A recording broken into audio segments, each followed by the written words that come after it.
future, or maybe you'd do it all over again. Hi, I'm Brian Toon with Jewelry Design Center, inviting you to come see the largest selection of Will You Marry Me in the state of Montana. The brightest diamonds of every shape and size, unique settings built to last, and skilled jewelers on site offering free sizing and maintenance for life, because that's how long we want to be your jeweler. Jewelry Design Center in Missoula, on Brooks, across from the Montana Club. There's always a party in Montana, whether you're going to a wedding, a football game, a concert. Montana Party Bus can get you there safe and will take you anywhere in Montana. You can relax with friends in style, luxury, and safety. Western Montana based for local and regional travel within Montana borders. Montana Party Bus is great for both large and small groups with a capacity of up to 30 guests. If you want to elevate your event, call them anytime, 406-200-8096. You can also visit mtpartybus.com. Travel anywhere in Montana in style with the Montana Party Bus.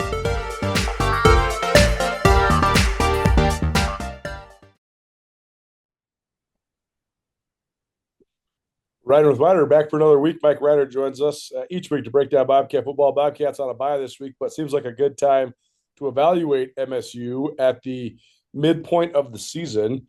So, Mike, start there. At Montana State, 5-2, won 5 in a row going into their bye week. The Playoff Committee Top 10 rankings just came out. Montana State's number 4 this week, behind NDSU, South Dakota State, and Tarleton State, but ahead of the Grizz, which that's going to certainly cause plenty of conversations on the internet, which is what makes this fun.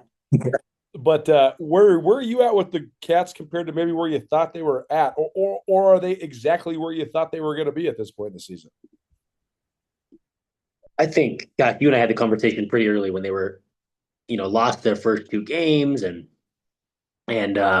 technically 3 in a row. And we were having the conversation like, hey, should we be panicking? You asked that question. And both you and I were like, no, absolutely not, right? The season's still in front of you. You've got 2 challenging matchups with, Oregon and South Dakota State, albeit you'd like to win that game against, South Dakota State, but a good measuring stick game, home opener. And I just think they're right about where you think they should be. If maybe you didn't expect them to go up to Oregon and win. I don't know that many people did. So albeit 5-2, could be 6-1. Gosh, you're probably a yard away from that. From that game that they need to try and extend it. They were a yard short, but 5-2, 6-1, everything's still out in front of you. Big Sky Conference title. Top seed in the playoffs, everything is still in front of you, and they're in the driver's seat. And so ton to be encouraged by both offensively and defensively, but you love getting to the bye week where hopefully you're getting some guys healthy and you're in a spot where you are in the driver's seat for all your goals that are still out in front of you. And yet so many things have gone right and you've improved. From my vantage point, they've improved each week. But yet there's still so much to continue to build on. And you go back to the fundamentals during the bye week and get some rest and some recoup. But everything is still in front of you. And I feel like they're in a position to, as a coach likes to say, like, you're doing great, but you still have so many things that you can continue to improve on. And your best football has got to be out in front of you, particularly in late October and in November. Well, it's so interesting because I picked the Cats to win the conference, and a lot of pundits and a lot of people that I analyze with and argue with on these channels asked me why.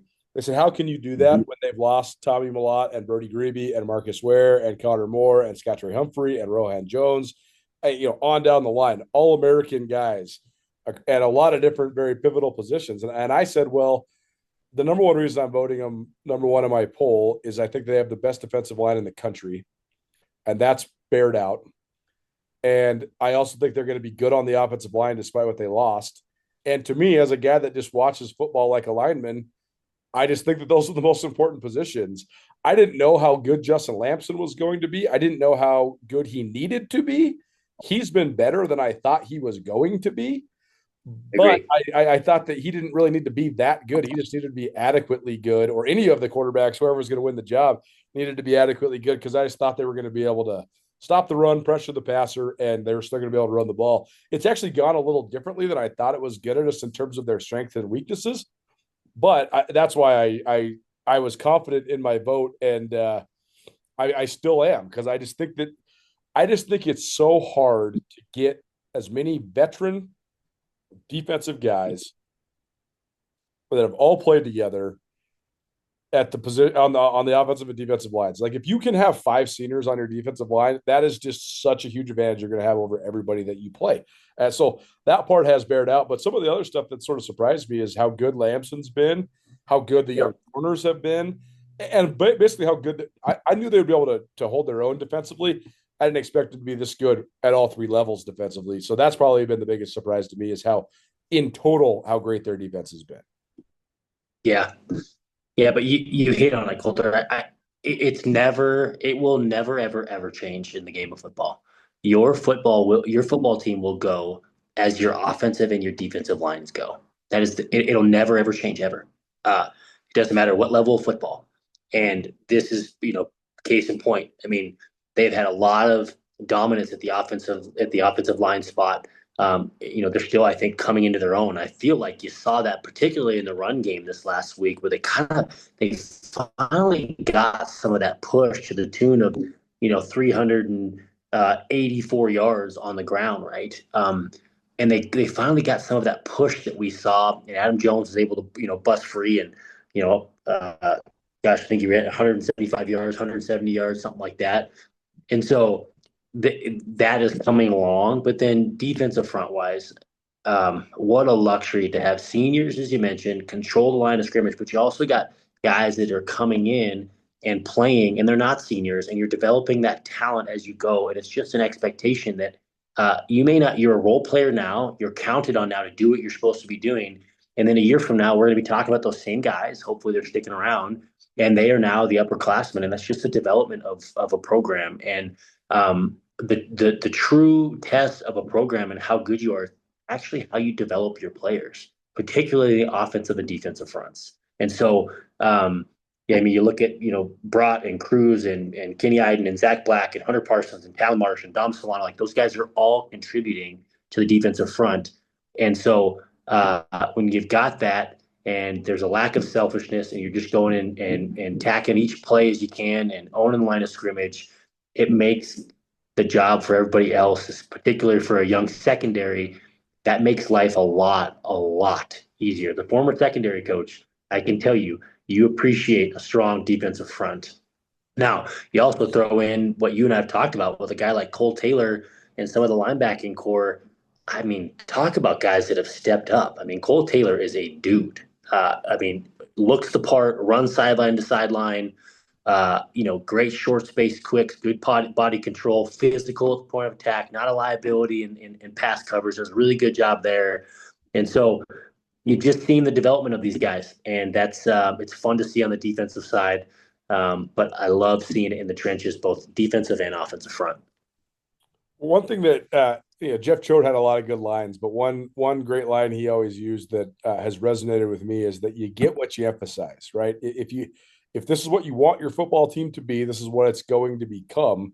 You saw that in your time evolving as a player for Rob Ash into then a coach for Rob Ash, because Coach Ash emphasized different things as his career went on. And a lot of that was based on personnel, and a lot of that was based on the way the game changed, the way the league had changed, and all that stuff. But Montana State certainly put a huge emphasis on, like you're saying, recruiting and developing offensive and defensive linemen, which has been huge. But I also think that the emphasis they put on recruiting corners to stack that position group up with a bunch of young talent, I can't understate how big time I think that's been for them. They don't have a headliner in the group because they have all these young guys that are fighting it out.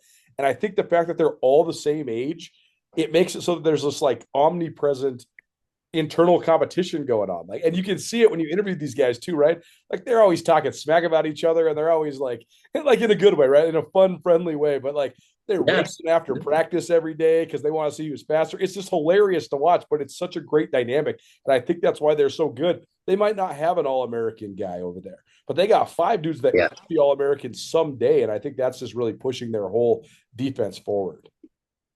Yeah, yeah, totally. And you're never going to find a secondary that lacks words, right? Those are the guys they always have. You interview them and they've always got plenty to say. But it is unique when they're kind of all around the same age, and they're all kind of like they're hungry together. I think it comes down to being unselfish too, Coulter, truthfully. Like guys want to win football games. And Yep. so, you look at Caden Dowler and Seth Johnson and Coulter Petrie, Takari Carr, like all of those guys they're playing, right? And you throw in a junior college guy, a Bryant Meredith who's stepping in, Tatum Gray's playing well.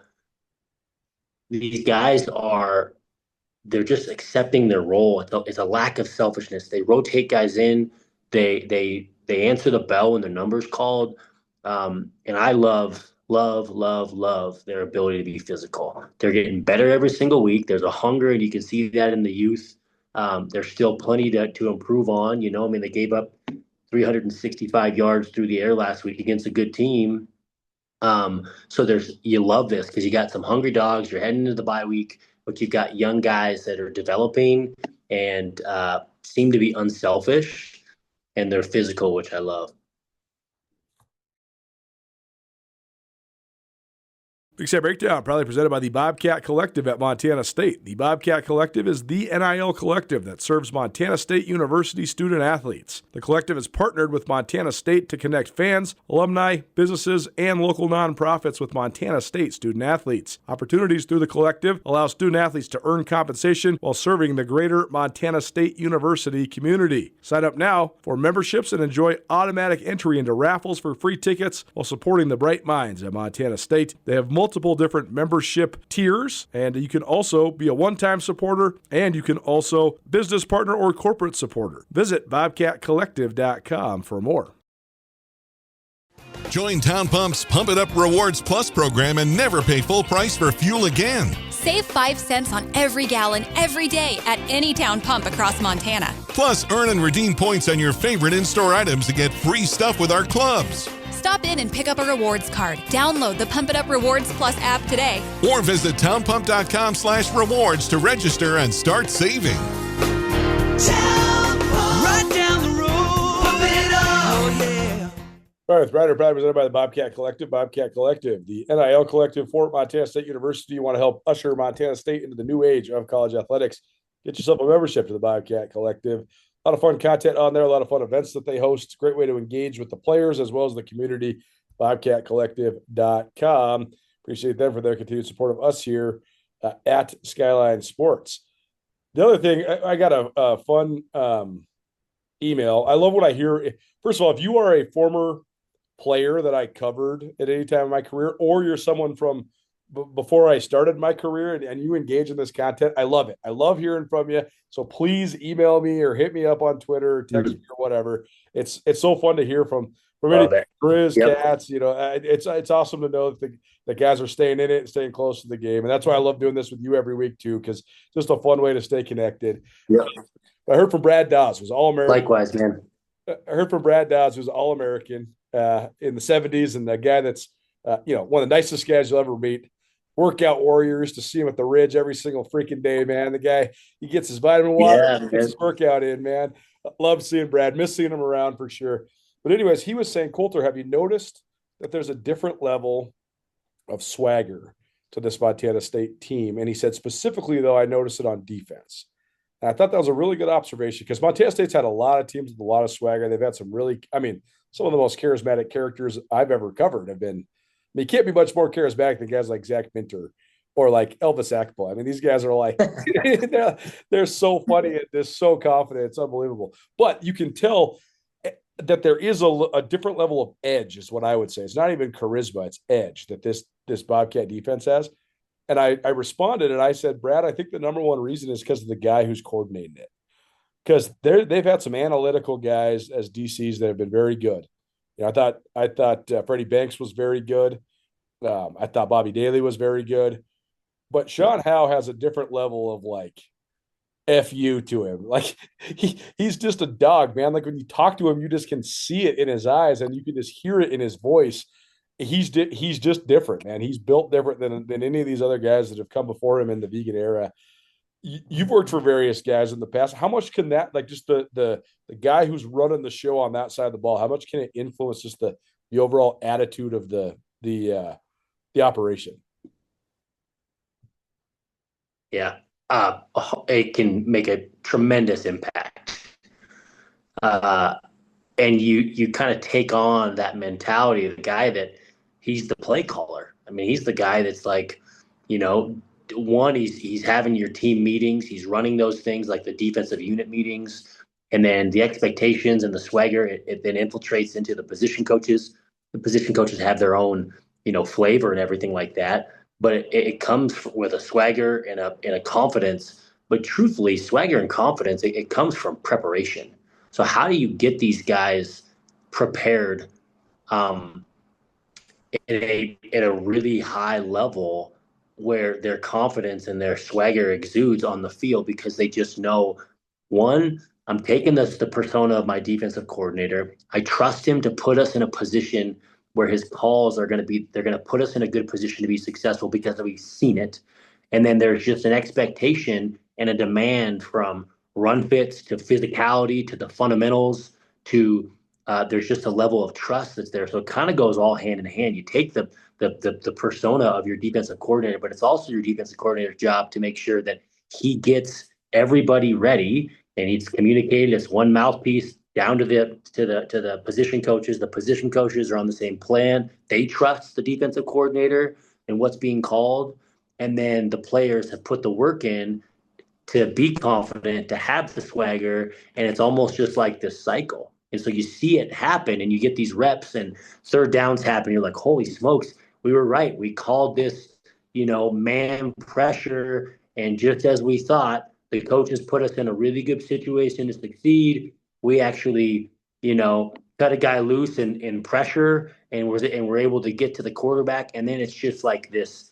It's just this cycle, and it's fun, and you can see the defense is playing that way. But ultimately, swagger and confidence comes from preparation and confidence in what you're able to do, and it certainly comes from the defensive coordinator to start with. Where does Lamson compare to what you thought?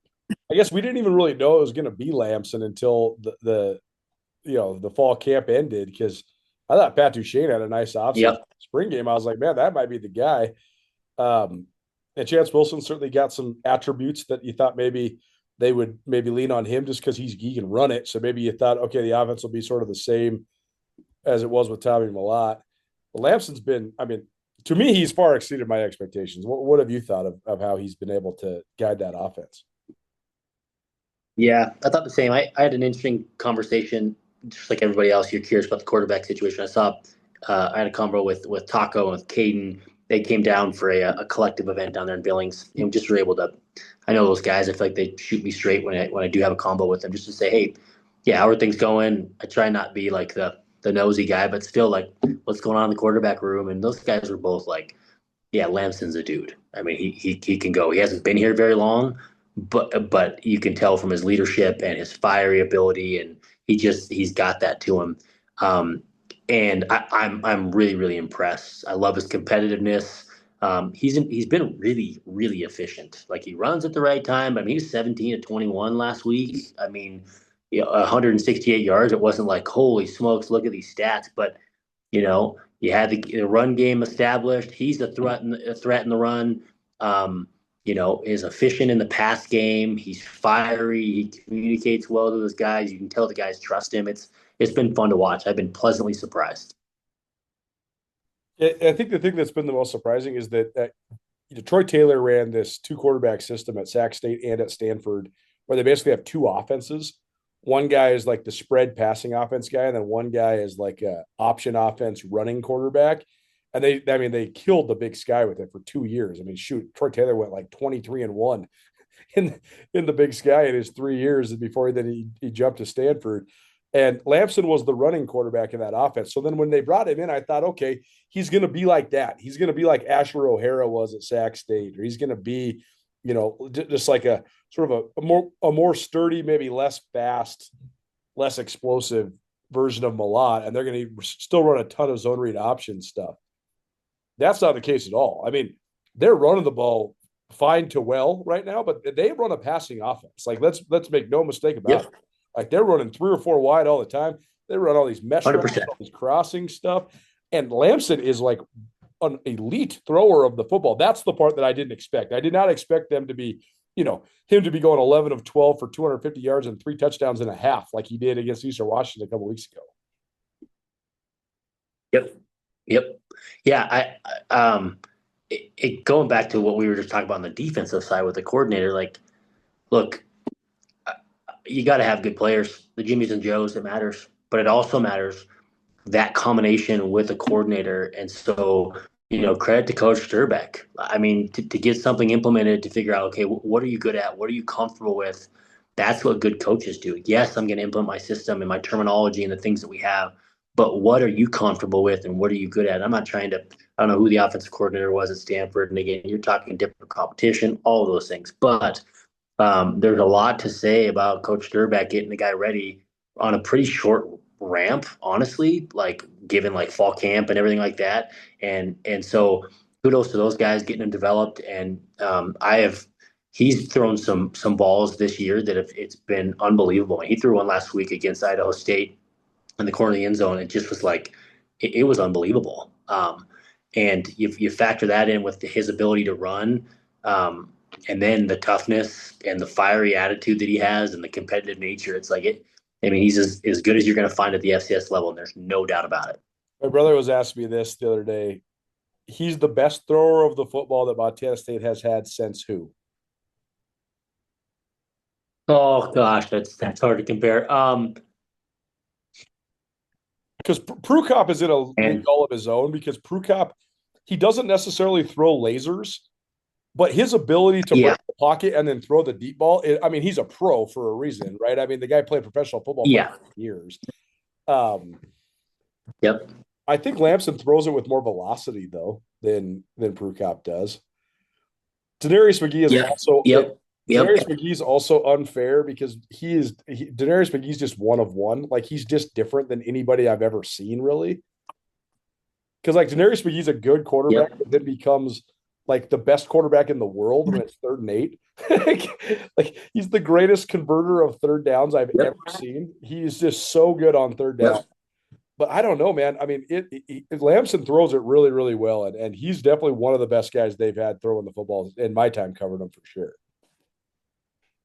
Absolutely. And again, but part of that goes back to the style of, the offensive coordinator, the play calling, because you look at Denarius, and he had a couple different, coordinators, and he threw the ball so well, in Brian Wright's offense. And then you threw Kevin McGivern in there, and he did a good job there too.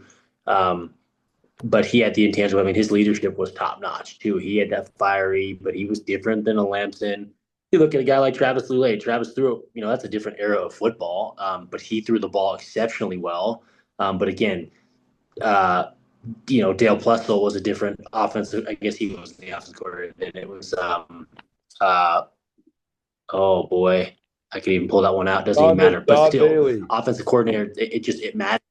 Thank you, Bailey. Don Bailey. Yeah, Don Bailey. Which, and that was a different era of football too. But I'm with you. Lamson's up there, and how he throws it. It looks a little bit different, but I'm grateful he's in the blue and gold uniform. I'll tell you that. It's actually crazy to go through the history of Montana State quarterbacks over the last 25 years, because there was the early choke days where it was a struggle. But other than that, I mean, man, they've had a lot of really good quarterbacks, man. Like from Travis Lulay to Denarius McGee to Dakota Prukop to Tommy Malott. Like, it's pretty good string of quarterbacks there at MSU. Yeah, but you got to factor in even like the play calling. It's got to be a good marriage, right? Because I mean, I've seen, no one had a bigger hose than Jack Rolovich. I mean, I watched that guy drop dimes, right? Okay, well, was it matched with the right, play calling and everything there, right? I mean, people will probably, clown on me for this, but I look at like, Mark Desson could have been like in today's offense. Oh man, like Coulter. I mean, he's the best athlete I've ever been around.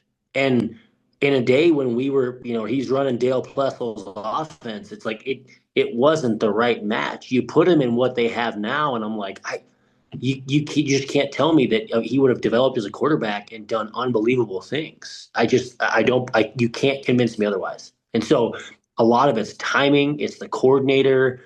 There's so much to it that has to go, and it's got to be a good marriage. And so again, I just kudos to Sturback, who's probably had to bend some of this stuff to say, what are you comfortable with? What are you good at? What reads are they? I don't know quarterback play, but half field reads or full field reads and all this stuff and protection and all of that stuff. It matters. It's got to be a good quarterback offensive coordinator relationship, and there's got to be give and take. It's not just the offense that the OC is comfortable with, but what is my quarterback comfortable with? We're gonna get him in situations to be successful to win ball games, and it's just not as easy as like, here's my offense, learn it, and this is what we're gonna run. That's not what elite coaches do. Yeah, that's the last piece of credit you got to give to Darius McGee is he had a new offensive coordinator every year. And like multiple of them didn't actually even fit his skill set as well as Brian Wright's offense did. Yet he still won player of the year in 2 other offenses too. So, I mean, he's as good as anybody's had, certainly in the league in my time covering it. Okay, last thing for you. What do you think the things are that Montana State has to shore up during this bye week and then headed into the second half of the year if they really want to be a true national contender? Yeah, I think bye weeks are so big for health. I know that's not really probably an answer you're counting on, but you got to maximize this week. How do you get healthy, getting off your feet, making good decisions there? But I think on the field, I think last week there were 7 penalties. I just think some of those things have got to get cleaned up, and then. Kind of taking a layup here, but the special teams, man, you at some point that's going to cost you. You've got to be clean on special teams. You can't be kicking balls out of bounds. You got to be, smoothing the battery with snap and hold and kick, because at some point they're going to be called upon, and that 15 yards on a kick out of bounds or not converting on the field goal, those things, it's going to catch up with you. And so, got to shore up the special teams. Got to be smart with the penalties. And then I think just continue running the football, stopping the run, which is what they're good at. You gotta stick there. Stopping the run, running the football, limit penalties and turnovers, and they're going to be in good shape. Well, I think they definitely have a chance to keep it going and keep it rolling, and it's going to be fun to watch this season culminate. But we appreciate you taking a minute here on the bye week. Good to see you this week, and we'll chat next week. Thanks, Coulter. Appreciate you having me.